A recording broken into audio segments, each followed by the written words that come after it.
Welcome back. Bulletin کے آغاز میں سب سے پہلے خبر یہ ہے کہ چین کے بعد برادر اسلامی ملک ترکی نے بھی بھارتی جارحانہ بیانات پر پاکستان کی حمایت کا اعلان کر دیا ہے۔ وزیر اعظم شہباز شریف سے ملاقات میں ترک سفیر نے خطے میں کشیدگی کم کرنے اور جنوبی ایشیا میں امن و سلامتی برقرار رکھنے کے لیے تحمل سے کام لینے پر زور دیا۔ وزیر اعظم شہباز شریف نے کہا کہ بھارت کو قابل اعتماد، شفاف اور غیر جانبدار بین الاقوامی تحقیقات کی پاکستان کی پیشکش کا جواب دینا ہے۔ اگر ترکی اس میں شامل ہوتا ہے تو اس کا خیر مقدم کیا جائے گا۔ وزیر اعظم شہباز شریف کا کہنا تھا کہ پہلگام واقعے کے بعد بھارت کی اشتعال انگیز کارروائیوں کے باوجود پاکستان کا رد عمل ذمہ دارانہ رہا ہے۔ پاکستان نے ہمیشہ ہر قسم کی دہشت گردی کی مذمت کی ہے۔ ان کا کہنا تھا کہ بھارت پاکستان کو پہلگام واقعے سے جوڑنے کی سازش کر رہا ہے۔ بھارت پہلگام واقعے میں پاکستان کے ملوث ہونے کا کسی بھی قسم کا ثبوت دینے میں ناکام رہا ہے۔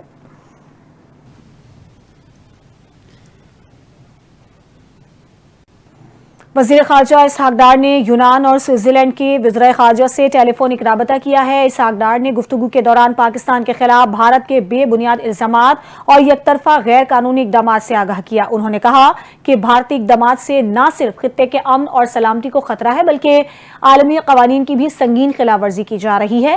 پاکستان بھارتی الزامات کو یکسر مسترد کرتا ہے اور ان کی کوئی قانونی حیثیت نہیں۔ اسحاق ڈار نے پہلگام واقعے کی آزاد اور شفاف تحقیقات کے مطالبے کا اعادہ کیا اور کہا عالمی برادری کو اس معاملے کو سنجیدگی سے لینا چاہیے۔ پاک یونان وزرائے خارجہ نے اقوام متحدہ کی سلامتی کونسل کے غیر مستقل اراکین کی حیثیت سے رابطے برقرار رکھنے پر اتفاق کیا۔ سوئٹزرلینڈ کے وزیر خارجہ نے واقعے کی غیر جانبدارانہ تحقیقات کے لیے سہولت فراہم کرنے کی پیشکش کی۔ وزارت اطلاعات کا آج اور کل پاکستانی اور عالمی میڈیا کے لیے ایل او سی کے دورے کا اہتمام۔ ایل او سی کے دورے کا مقصد بھارت کے بے بنیاد اور من گھڑت پروپیگنڈے کو بے نقاب کرنا ہے۔ بھارت پاکستان میں نام نہاد اور خیالی دہشت گرد کیمپس کے حوالے سے پروپیگنڈا کرتا رہتا ہے۔ وزارت اطلاعات کے مطابق بھارت نے بارہا ایل او سی کے ساتھ مبینہ دہشت گرد ٹھکانوں کے حوالے سے بے بنیاد اور جھوٹے دعوے کیے۔ میڈیا کو ان مقامات پر لے جایا جائے گا جہاں بھارت نے دہشت گرد کیمپس کے طور پر پیش کیے گئے۔ میڈیا کے نمائندوں کو مخصوص مقامات پر زمینی حقائق سے آگاہ کیا جائے گا۔ پاکستان امن کے لیے اپنی غیر متزلزل وابستگی کا اعادہ کرتا ہے۔ وزارت اطلاعات کا کہنا ہے کہ پاکستان دنیا کے کسی بھی حصے میں دہشت گردی یا دہشت گردانہ سرگرمیوں کو مسترد کرتا ہے۔ بھارت کی کسی بھی جارحیت کا فوری اور منہ توڑ جواب دیا جائے گا۔ بھارت کی الزام تراشیاں صرف جھوٹ پر مبنی ہیں، کوئی ثبوت نہیں۔ بھارت کے پاس پہلگام واقعے سے متعلق کوئی ثبوت نہیں ہے۔ غیر ملکی میڈیا سے بات کرتے ہوئے انہوں نے بھارت کے حالیہ فالس فلیگ آپریشن کی مذمت کی اور واضح کیا کہ پاکستان بھارت کی کسی بھی جارحیت کا بھرپور جواب دے گا۔ بھارت اگر پہلگام فالس فلیگ آپریشن کے جواب میں کارروائی کرے گا تو اسے 2019 کی طرح سخت جواب ملے گا۔ یہ کسی بھی خود مختار ملک کی ذمہ داری ہوتی ہے کہ اپنے دفاع میں کارروائی کرے۔ انہوں نے مزید کہا کہ ہم جنگ نہیں چاہتے، پرامن حل اور شواہد پر بات چیت کے حامی ہیں۔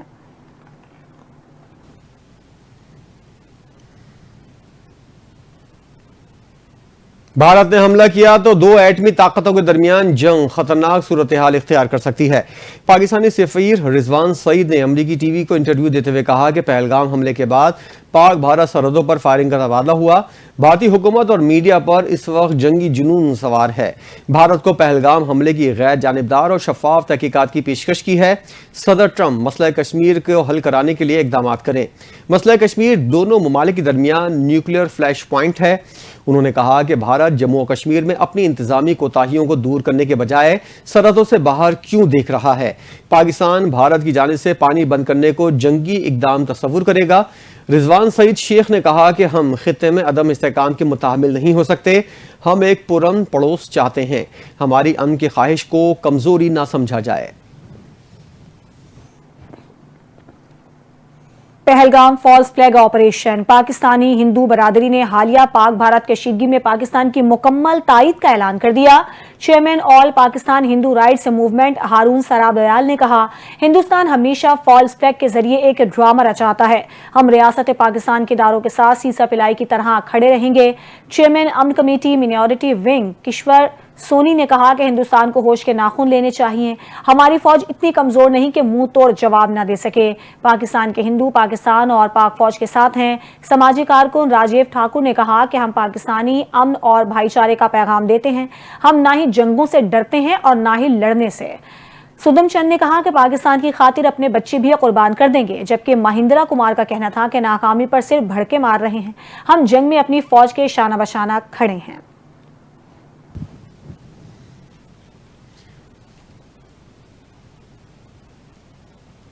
کانگریس رہنما مشرقی پنجاب کے سابق وزیر اعلیٰ چرنجیت سنگھ نے بالاکوٹ سرجیکل اسٹرائیک کے ثبوت مانگ لیے۔ چرنجیت سنگھ نے کہنا تھا کہ آج تک بالاکوٹ سرجیکل اسٹرائیک کا کوئی ثبوت نہیں ملا۔ پاکستان میں کہاں حملے ہوئے، کہاں لوگ مارے گئے، کیا اگر ہمارے ملک میں بم گرے تو ہمیں پتہ نہیں چلے گا؟ 2019 میں کہیں کچھ نہیں ہوا، کہیں کوئی حملہ نہیں ہوا۔ بی جے پی نے جوابی کارروائی کے طور پر کانگریس ورکنگ کمیٹی کو پاکستان ورکنگ کمیٹی قرار دے دیا۔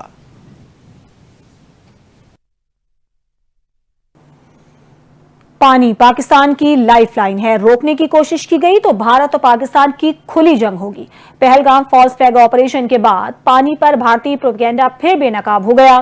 کانگریس سے تعلق رکھنے والے سابق بھارتی وزیر سیف الدین سورس نے پاکستان کا پانی روکنے کے بھارتی دعووں کا پول کھول دیا۔ انہوں نے کہا کہ پاکستان کے لیے پانی لائف لائن ہے کیونکہ یہ زراعت اور پینے کے لیے استعمال ہوتا ہے۔ پاکستان کا پانی روکنے کی کوشش کی گئی تو پنجاب اور جموں کشمیر مکمل طور پر ڈوب جائیں گے۔ سیف الدین سورس کا کہنا تھا کہ پاکستان کی صورتحال کو بین الاقوامی برادری باریک بینی سے دیکھ رہی ہے۔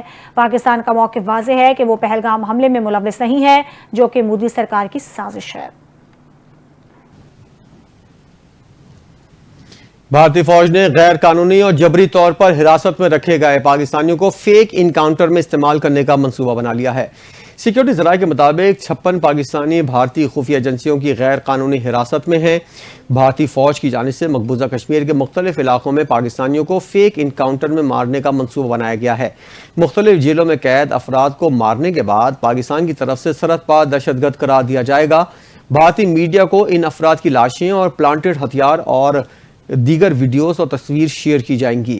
ذرائع کا کہنا ہے کہ بھارتی میڈیا روایتی طریقے سے ان افراد کو پاکستان سے آنے والے دہشت گرد ظاہر کرے گا۔ چند افراد سے میڈیا کے سامنے پاکستان مخالف بیانات، اعتراف جرم کے بیان بھی دلوائے جا سکتے ہیں۔ سیکیورٹی ذرائع کے مطابق پاک فوج کے شعبہ تعلقات عامہ کے ڈائریکٹر جنرل مختلف بھارتی جیلوں میں غیر قانونی طور پر قید پاکستانیوں کی تفصیلات پہلے ہی بتا چکے ہیں۔ واہگہ بارڈر پر قومی پرچم اتارنے کی پروقار تقریب کا انعقاد کیا گیا، جس میں شہریوں کی بڑی تعداد شریک ہوئی، جبکہ واہگہ بارڈر کی فضا نعرہ تکبیر اور جیوے پاکستان کے نعروں سے گونج اٹھی، جس کے بعد پاکستان رینجرز کے باہمت اور کڑیل جوانوں نے پریڈ کی۔ پاکستان اور بھارتی رینجرز کے سرحدی محافظ پریڈ کے دوران ایک دوسرے پر سبقت لے جانے کی کوشش کرتے دکھائی دیے۔ تقریب کے دوران نوجوان، بزرگ، بچوں اور خواتین کی بڑی تعداد موجود تھی، جو رینجرز کی پریڈ کے دوران اللہ اکبر اور پاکستان زندہ باد کے فلک شگاف نعرے بلند کرتے رہے اور ہمسایہ ملک کی بارڈر سیکیورٹی فورس کو اپنے روایتی انداز میں اپنی طاقت دکھاتے رہے۔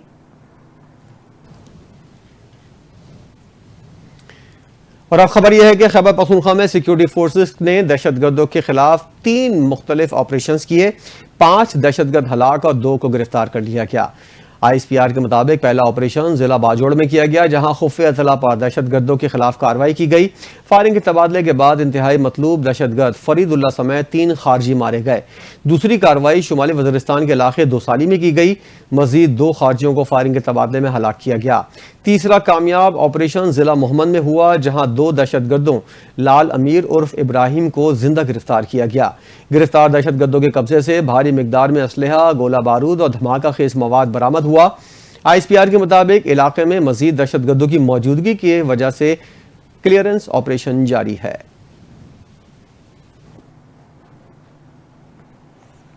آزاد کشمیر سے تعلق رکھنے والے نوجوان صحافی نے بھارتی میڈیا کو کرارا جواب دے دیا۔ پہلگام حملے پر بھارتی میڈیا کو آڑے ہاتھوں لیتے ہوئے کشمیری صحافی نے بھارتی اینکر کو کھری کھری سنا دی۔ کشمیری صحافی نے گفتگو میں کہا کہ پانی بند کرنے کی آپ محض باتیں ہی کر رہے ہیں، ابھی تک پانی بند کیوں نہیں کیا؟ آپ کو لگتا ہے آرمی چیف آپ سے ڈر کر ملک سے چلے جائیں گے؟ آپ بے شک تعداد میں زیادہ ہو سکتے ہیں، مگر ہم اور ہماری فوج کوالٹی میں آپ سے زیادہ ہے۔ نوجوان صحافی نے کہا کہ آپ ہر دفعہ پاکستان پر الزام لگاتے ہیں، پلوامہ ڈرامے میں بھی آپ کو 700 کروڑ کا نقصان ہوا تھا، عالمی سطح پر آپ تنہا ہو چکے ہیں۔ اور اب خبر یہ ہے کہ صدر مملکت آصف علی زرداری نے CDA ترمیمی آرڈیننس 2025 جاری کر دیا ہے۔ CDA ترمیمی آرڈیننس کا گزٹ نوٹیفیکیشن بھی جاری کر دیا گیا۔ ذرائع کے مطابق اب معاوضہ صرف نقد کی صورت میں نہیں بلکہ زمین یا دیگر شکلوں میں بھی ادا کیا جا سکے گا۔ ڈپٹی کمشنر زمین اور بلڈنگز کے لیے الگ الگ کانٹریکٹ ایوارڈ کرنے کے مجاز ہوں گے۔ ترمیمی آرڈیننس سے متاثرین کی بحالی اور آبادکاری کو قانونی تحفظ حاصل ہوگا۔ تاخیر سے ادائیگی پر 8% سالانہ اضافی معاوضہ ادا کرنا پڑے گا۔ آرڈیننس میں معذور، نابالغ یا قانونی مجبوری والے افراد کے لیے خاص اقدامات بھی شامل کیے گئے ہیں۔ جائیداد CDA سے بغیر کسی رکاوٹ کے منتقل ہو سکے گی۔ زمینداروں کے حقوق کے تحفظ کی نئی ضمانتیں بھی ترامیم میں شامل کی گئی ہیں، جبکہ متاثرہ افراد کی زندگی کے معیار کی بحالی لازمی قرار دی گئی ہے۔ اکتوبر 2025 سے پہلے کے زیر التوا کیس نئی پالیسی کے تحت نمٹائے جائیں گے۔ Welcome back. وزیر اعلیٰ پنجاب مریم نواز کا بڑا ویژن ہر بے گھر شہری کے لیے اپنی چھت کی فراہمی کا خواب حقیقت بننے لگا۔ مریم نواز نے ڈیجیٹل بٹن دبا دیا اور اپنی زمین اپنا گھر پورٹل کا باقاعدہ آغاز کر دیا۔ اس حوالے سے دیکھتے ہیں یہ رپورٹ۔ پنجاب میں بے گھر افراد کے لیے وزیر اعلیٰ پنجاب مریم نواز کا تاریخی اقدام اپنی چھت اپنا گھر پروگرام کے بعد اب اپنی زمین اپنا گھر منصوبے کا آغاز کر دیا گیا ہے۔ وزیر اعلیٰ پنجاب مریم نواز نے پورٹل کا افتتاح کر کے عوام کو مفت پلاٹ فراہم کرنے کی نئی راہ ہموار کر دی۔ پورٹل کے ذریعے شہری مفت پلاٹ کے لیے درخواست دے سکتے ہیں۔ ابتدائی مرحلے میں پنجاب کے 19 اضلاع میں 23 ہاؤسنگ اسکیمز کے تحت 2003 مرلہ پلاٹ فراہم کیے جائیں گے، جن میں جہلم، پتوکی، لودھنا اور رینالہ خورد شامل ہیں۔ پلاٹ حاصل کرنے والے خوش نصیب افراد کو آسان اقساط میں قرض بھی دیا جائے گا، جبکہ 3 ماہ کا گریس پیریڈ بھی رکھا گیا ہے۔ وزیر اعلیٰ کے مطابق اب تک 34,000 گھر زیر تعمیر ہیں، جن میں سے 2,000 مکمل ہو چکے ہیں۔ تقریب سے خطاب کرتے ہوئے مریم نواز نے کہا، اپنی چھت اپنا گھر صرف ایک منصوبہ نہیں بلکہ ہزاروں دعائیں ہیں۔ اپنی چھت اپنا گھر میرے خواب کی تعبیر ہے۔ یہ پروگرام میرے دل کے بہت قریب ہے اور اس کا مقصد عام شہری کو تحفظ اور وقار دینا ہے۔ وزیر اعلیٰ کا کہنا تھا کہ قائد محمد نواز شریف کا ویژن ہے کہ ہر پاکستانی کے سر پر اپنی چھت ہو۔ وہ ہر بار لوگوں کے گھر مکمل ہوتے دیکھ کر خوش ہوتے ہیں۔ پنجاب میں بہت سے افراد نہ زمین خرید سکتے ہیں نہ گھر بنا سکتے ہیں۔ اسی خلا کو پور کرنے کے لیے یہ منصوبے متعارف کروائے گئے ہیں۔ صوبائی وزیر ہاؤسنگ بلال یاسین کے مطابق اب تک 33,500 افراد کو 36 ارب روپے کے قرض جاری کیے جا چکے ہیں۔ عوام کی جانب سے وزیر اعلیٰ کو خراج تحسین پیش کیا جا رہا ہے۔ اقوام متحدہ کی جانب سے 3 مئی کو ہر سال آزادی صحافت کا دن منایا جاتا ہے، جس کا مقصد صحافت کے بنیادی اصولوں کی موجودہ صورتحال پر اعتماد کا اظہار کرنا اور دنیا میں صحافت کی موجودہ صورتحال کی شکل کو پیش کرنا ہے۔ صحافت کے عالمی دن کے حوالے سے دیکھتے ہیں خصوصی رپورٹ۔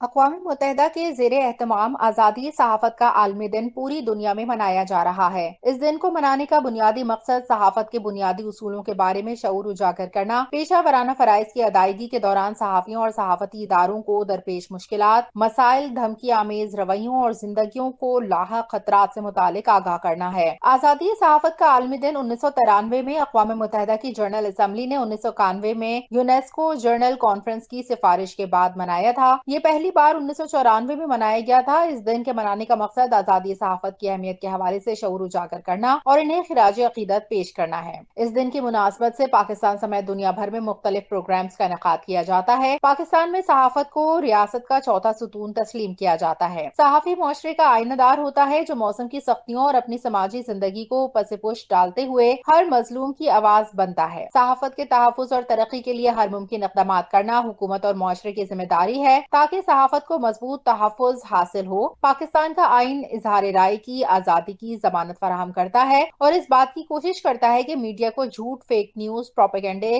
غیر ملکی ایجنڈوں اور سیاسی مفادات کی تکمیل کے لیے استعمال نہ ہونے دیا جائے۔ کراچی سے اہم خبر شامل کریں گے۔ کراچی کی ضلع وسطی کے مختلف علاقوں میں سندھ سالڈ ویسٹ مینجمنٹ کی کارکردگی نہ ہونے کے برابر رہ گئی ہے۔ سڑکوں اور گلیوں میں پڑا کچرا کئی ہفتوں سے صاف نہیں کیا جا سکا ہے۔ اسی پر بات کریں گے اپنے نمائندے حسام فاروقی سے۔ جی حسام۔ جی بالکل، ڈسٹرکٹ سینٹر کے جو مختلف علاقے ہیں وہ اس وقت کچرے اور غلاظت میں ہٹے ہوئے ہیں، اور گلیاں ہوں یا سڑکیں ہوں ان میں جگہ جگہ کچرا کنڈی بآسانی دیکھی جا سکتی ہے۔